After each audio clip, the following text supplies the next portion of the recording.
Oh, start again. Hi, everybody. It's Dr. Bridget Young from babyformulaexpert.com here on another fantastic Friday after the kiddos are in bed. This is such a better time for me, but then I'm also so tired. It's so embarrassing to say I'm tired at 8:30, but we've had a little bit of the vomits in our house this week. So yes, Lord, I'm tired. The boys slept through the night, both of them, last night for the first time in like 3 weeks. So it is amazing how quickly you forget how hard it is to get up every night with children. So all you parents roughing it through the newborn phase, I'm not even close to being there with you, but I just had like a small inkling of what you're going through. So I'm sorry, hang in there. Okay, tonight we are going to be talking about a question that I don't get all the time, but when I do get, I used to be totally baffled by, but now I have some good tips, and that is, some babies do this, and so parents are desperate when they say, why in God's name will my child not take powdered formula? They take the ready-to-feed liquid just fine. They love it. But when I make the powder of the exact same thing, they will not drink it. So we're going to talk about some reasons why that might be happening today and some tips which will hopefully save you some serious cash money if we can get that kid onto powdered formula. If you don't know who I am, my name is Dr. Bridget Young. I'm a doctor of perinatal nutrition and a certified lactation counselor and founder of babyformulaexpert.com. So let's just dive right in. I got my little notes here I'm going to refer to. Shoot, I did this again. I have a microphone I totally forget to put on. Can you tell this is like not my thing? I feel very official now. Okay, now we can really start. So what are some reasons that a baby may take ready-to-feed formula just fine and totally turn their nose up at powdered formula, which can be infuriating if you are the parent trying to feed them the powdered formula. So there are a couple reasons why this may be happening. And again, I'll try to give you a couple solutions if you're ready to make the switch to powdered formula. So I'm not going to be talking about why you might choose powdered over ready-to-feed formula right now. I have a whole happy hour about how ready-to-feed formula is sterile and how to, boil water or sterilize powdered formula, which you may be doing or you should be doing if your baby is a newborn. So I'm not going to hit any of that now. I'm really just going to talk about when you're ready to make the switch. And when you are ready to make the switch, and you're going to go about appropriately making sure your formula is clean, I fully support parents using powdered formula because it is so much more economical. And if you are exclusively formula feeding, formula can be it can be a crazy financial burden. So if you can make the switch to powdered, I am all for it. So let's get it done. So here are a couple reasons why your baby may not accept powdered formula or why they may be exhibiting some kind of reaction to powdered formula when they're having no problems with a ready-to-feed formula. The very first reason is that, kind of duh, obviously, ready-to-feed formula is sterile. This means that if the formula has a probiotic in it, it doesn't really have a probiotic in it. So examples of this, it may just be Gerber. I haven't looked at all of them. I know for a fact that Gerber, Gentle, and Soothe come in ready to feed. Both of these formulas in powder have a probiotic, which is live healthy bacteria, which is a wonderful thing. But the ready-to-feed versions of these formula will not have a probiotic because it's sterilized, which means by nature nothing is living, good or bad. So if you're going back and forth, or if you've been using the ready-to-feed and you try to cold turkey switch to the powder, and all of a sudden your baby's having crazy gas or, any kind of reaction that comes out of nowhere, it could be a reaction to the probiotic. The most common reaction to a probiotic is gas and gastrointestinal discomfort.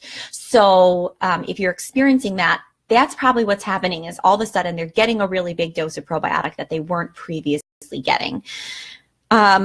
So that's a big one. It's not relevant to every single brand. Obviously, it's only relevant to brands that have a probiotic. And so you have to look on the label to find the probiotic in the list of ingredients. Usually there's an asterisk with a little note on the bottom saying a source of healthy bacteria or probiotic or something like that to kind of help you find it.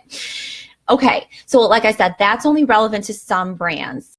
But is most likely the culprit if all of a sudden your baby's having gas on a powdered version of the formula. The next and most And I think probably a more common reason why babies may refuse or have a bad reaction to a powdered formula is because by nature of a ready-to-feed formula being liquid ahead of time, it has to have slightly different texturizer additives, or not scientific word, and it usually has a little bit of a more palatable texture. So, I mean, you should totally try your baby's formula. If you tried it, the ready-to-feed stuff comes out at the perfect texture. It's very creamy. It's very smooth. It's got no bubbles because you don't need to shake it to put the powder into suspension. So it has a slightly different texture that can be more palatable. I used to think that, oh God, no, babies can't tell, but the more I work with babies, the more I feel like I'll believe anything a mother tells me this point after what I have seen some babies snub their noses up at. It is just hilarious. Sorry about that. So I absolutely believe that some super finicky, I call them McKinney or sommelier babies, will absolutely have a problem with a change in texture like that. The other issue, like I said, is the additives, that you have slightly different additives for this texture just by nature of the fact that a ready-to-feed is coming as a liquid, and then a powder obviously has to get to the right creamy texture with the addition of water. And so that's a food science issue, and so they have slightly different emulsifiers. So commonly, carrageenan is an emulsifier additive that's used in ready-to-feed formulas, and it's usually not in powdered formulas, and some powdered formulas have a different option of an emulsifier. And that's, again, just a fancy word that it's providing some that texture that formula needs to have to emulate breast milk. So if a baby's having a bad reaction, they could be not tolerating the new emulsifier well, but I think more likely they're not tolerating. They don't like the change in texture and the slightly different odor changes that can come with that, with the different, kind of have like a different effervescence from a formula that's been freshly shaken to go into liquid versus one that's ready to feed. So before I get to some tips about how to overcome these, I want to just mention that a really big exception to this is one particular formula. This is a hypoallergenic formula by Similac, and that's Similac Alimentum.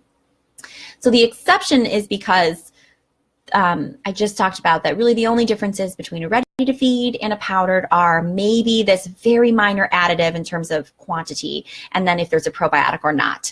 Otherwise, the recipes are the same. So the macronutrients, meaning the protein, the carbs, and the fat, the bulk of the formula are going to be from the same sources. The exception is Similac Alimentum. So what Similac has done for their hypoallergenic formula, they've taken which is Alimentum, the ready-to-feed version is also corn-free. Now it's very confusing how they've done it because the labels, they look identical. So the powdered version has a lot of corn. The ready-to-feed version is corn-free. Now, the reasons they've done this, I think, are quite noble. I'm putting words into your mouth. I have no idea what that is, but I would think that, babies who end up on a hypoallergenic formula usually have had a lot of digestive issues. They usually have multiple sensitivities because they've had inflammation in their intestines. And so it's nice to have an option on the market that's also corn-free for a baby that may need a hypoallergenic formula and also has a corn sensitivity. So it's wonderful that the option is there. However, it's a bummer that they market them as identical formulas because they're really not. The carbohydrate source is extremely different between the two. The good news is that it's just that one formula that really seems to have this really difference in recipe between the ready to feed and the powder. So if you're using Alimentum and you're going from ready to feed to powder, you are actually giving your baby a big recipe change. And so I would expect the baby to show some signs of reaction if they did have a sensitivity to any kind of corn. So that's something to really keep in mind and definitely talk to your doctor about if you're in that camp. If you're feeding any other formula, then you should be able to switch from ready to feed to powder with no problem. If you have a problem, it's infuriating. And here are some tips that will hopefully help. Okay, so like I said, I think the texture is probably the most common, and some of it, probably some olfactory, some nose, some smell, oh my God, some differences between them just by the nature of freshly shaken versus pre-liquid formula. So the best thing to do is, if at all possible, make your formula ahead of time. Formula is good for 24, if you make it and then put it in the refrigerator, it's good for 24 hours after you've made it. So putting it in the refrigerator gives the formula time for all those bubbles to settle out a little bit, the foam to diminish, and the freshly shaken effervescence to go away a little bit. So it should feel, the mouthfeel, I feel like we're talking about wine. It's very, very similar. The mouthfeel should be more similar to a ready-to-feed formula, so you may be able to get it past their lips more easily. Here's a pro tip. If you can't do this because you're out and about and you're shaking up the formula fresh, go get some gas drops to keep in your diaper bag. Gas drops help to eliminate foam because that's what they do in the intestines. They break up large bubbles into smaller bubbles. So if you make formula and you've got that foamy later, if you put a couple drops of gas drops, whatever serving is, on top of formula, you'll see it popping all, slowly it will start to pop some of the bigger bubbles. And when they pop, the air will go into the air and thus not into your baby. But that will also hopefully change the texture to be more like a ready to feed. But again, making it ahead of time is going to be your best bet there. What else did I say on the gas drops? And then next, the biggest thing is to just treat it like a brand new formula, even though the recipe is the same and the baby should take it no problem. If your baby's not, it's not funny that people don't believe you. So treat it like a brand new formula. And by that, I mean for all brand new formulas. So including moving from ready to feed to powder, do the introduction very, very slowly. So on day one, don't give them a whole bottle of powder. Use the ready to feed they've been on. Put, let's say if you're making a 4-ounce bottle, 1 ounce of the powdered formula in with 3 ounces of the ready to feed formula, and do that in every bottle. The next day, move it up a little bit so you're closer to half and half. So you're slowly diluting out the ready to feed while increasing the powdered. So you're just going to try to sneak this past the little suckers so that they don't realize that they're experiencing a change. Now, normally I recommend, if you're doing a full change in formula, like a big recipe change, that you try 1 bottle first to make sure you don't have a reaction. Since the major macronutrients aren't changing, what I recommend if you're switching from ready to feed to powder is keep all the bottles the same. So like I said, day 1, do 1 ounce of the powdered formula with 3 ounces of the ready to feed if you're making a 4-ounce bottle, and do that in every single bottle. So there's no difference in taste between bottles. You don't want, if you've got a super picky kiddo, you don't want them refusing the 1 bottle because they know they can hold out to get a full ready to feed bottle. Breastfed babies do this all the time too. They just hold out for the boob because babies can be stubborn little suckers. So keep all the bottles consistent. And then once they get hungry enough and they're offered the same thing, they will eat it. And then you can work your way up. So this will work with the texture to just trick them into eating the powdered. This is also the most gentle way to switch to a powdered formula that has probiotic. Probiotics are very healthy. They're very safe. But if you give them a bunch all at once, they can grow, which is they're supposed to do, in the intestines and make a lot of gas. So easing them into the full dosage of probiotic, which is in the powdered form, is a much more gentle way to inoculate their intestines in the most smooth way and avoid that gas explosion. So that should help with both, keep getting my storage is full, shocker. That should help with both probiotic response issues and taste texture issues. So try that.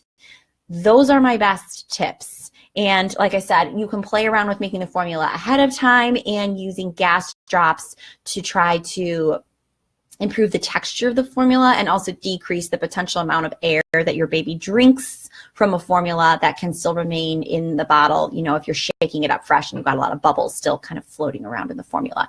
So those are my best tips for transitioning a baby to powder and hopefully saving yourself a ton of cash money. Another thing that might help that I talk about with any formula is trying to keep other things in the baby's routine consistent. So doing little things that are always the same around their feed. If you always hold your baby and rub their belly while they're feeding, just be sure to continue to do that. Sing them a little song, hum, have a little special feeding routine that keeps things very constant for them, even though they're experiencing a change in what they're actually consuming. Babies love routine. They love that comfort with you. And so keeping that consistent can really help ease any little, baby anxiety they might be feeling over having something new in the bottle. I hope that is super helpful. I hope this helps even one of you save some money on formula, because ready to feed is amazingly convenient, but it's really expensive if you're going through 30 ounces a day. So if you have any questions, or if you have figured out something else that really helped your baby transition, please leave it in the comments for other parents and caregivers to see. So hopefully we can help each other out this way.